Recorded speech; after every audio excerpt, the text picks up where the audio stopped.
Welcome back. In a previous episode, we touched briefly on for loops. A for loop is a way to do an action or a set of actions many times. I thought that maybe today we should go a little deeper into for loops, really dive in and see the power that's there and some of the different things you can do with them. So go ahead and open up your Chrome browser and your DevTools, and let's get to it. In episode 3, we learned how to teach the computer to add a box to the render portion above. It's just 5 lines of code, plus the function wrapper. We also learned how to do for loops. A for loop lets you do something a number of times. So right now, I'm going to add the box 3 times.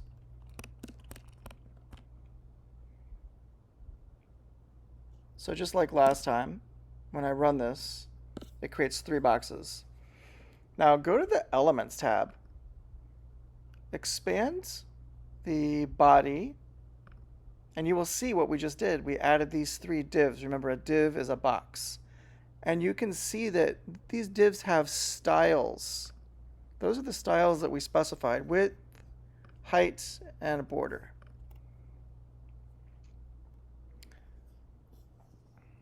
Let's go back to console. Okay. Okay, I'm gonna grow our working area a little bit. There we go. Let's create another for loop, but instead of I'm gonna use j. Start with 0. We'll go while j is less than 5, j equals j plus 1. So it's gonna go from 0 to 4, which is actually 5 numbers. Console.log lets you print something out. So we're gonna print out what j is each time through. There you go, 0, 1, 2, 3, 4. That's 5 things. You could also say j plus plus. It means the same thing as j equals j plus 1. 1, 0, 1, 2, 3, 4, same. Okay. What if we changed it so that we said j equals j plus 2? So now you see it counts by 2's. 0, 2, 4.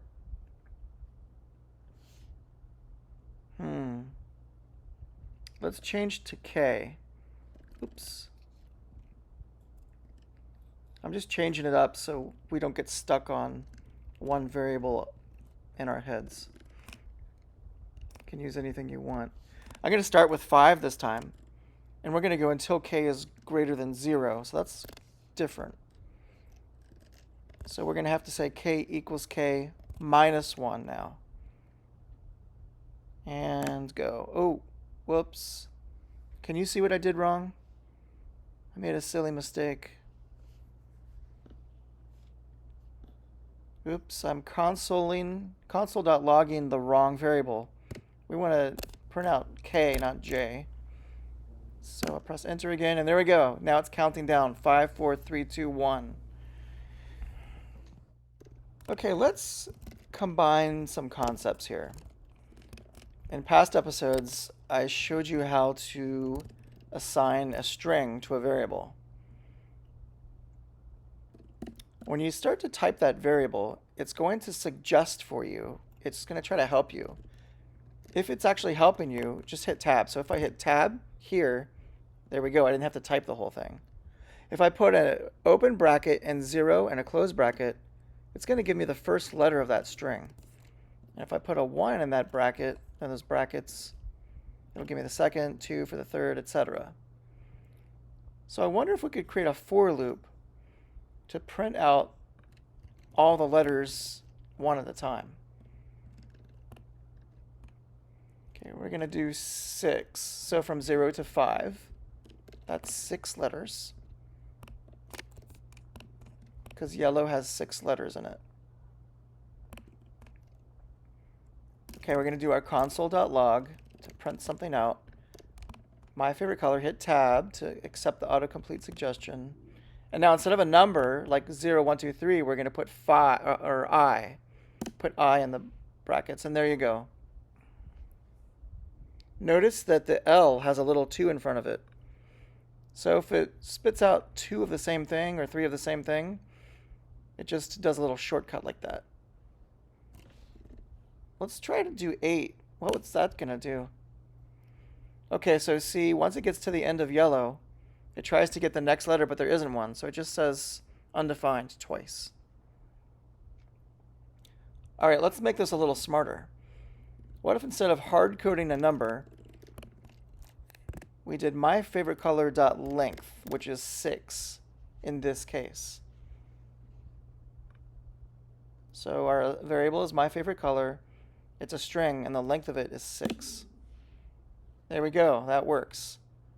So this is smarter because now we can change what my favorite color is, and it should still work.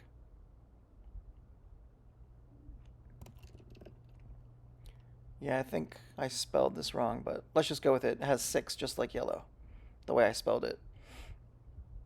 Okay. So this should be an easy test since it's the same length. Yep, seems to work. And see how we put a little 2 in front of the O? It did that again. Let's do a different length string like red.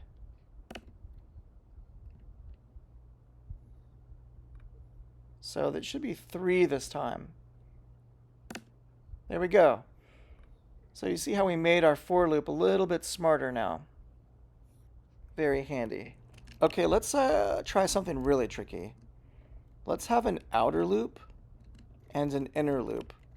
I'm naming the index variable outer just so it's clear. I didn't have to do that, of course. We're going to go from 0 to the length of our favorite color, incrementing by ones. Open brace and shift enter to go to the next line. Let's go ahead and put our inner loop in, and we'll do the same. We'll go from 0 to the length of our favorite color, incrementing by 1. Open brace. Oh, wait. And there we go. Now let's log out item outer of our favorite color. And then let's also spit out the index of the inner loop. Can you predict what this is going to show? Let's go ahead and close out the braces, one for the inner and another for the outer. Press enter. See what happens. Okay, check this. Looks like there's 9 logs that happens, but red only has 3 letters in it. Because we have nested loops, they're multiplicative. So like 3 for the inner loop times 3 for the outer loop. And if you look at what's actually output, you can see that the inner loop, which spits out the number, changes 3 times for every time the outer loop changes.